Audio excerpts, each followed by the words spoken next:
Okay, I'm using Oracle VM, VirtualBox, and I'm having an issue here. I have a 60-inch TV. I mean, when I first installed it, I had no problem. It fit just perfect.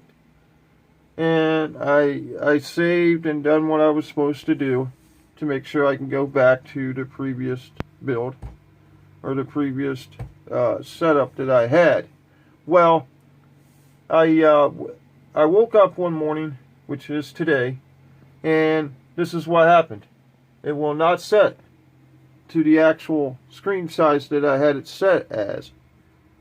I'm hoping someone out there can help me, because I looked online and I can't find anything to fix this. I got the guest edition installed, and it still does that. I mean, I can't fix it for some reason. But I'm still working on it, and this is the problem. If anybody out there has any way of fixing this, I would appreciate it if you leave it down in the comments. That would help. Thank you.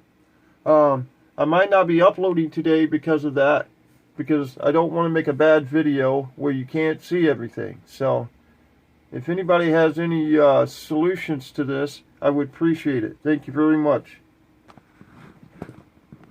Bye.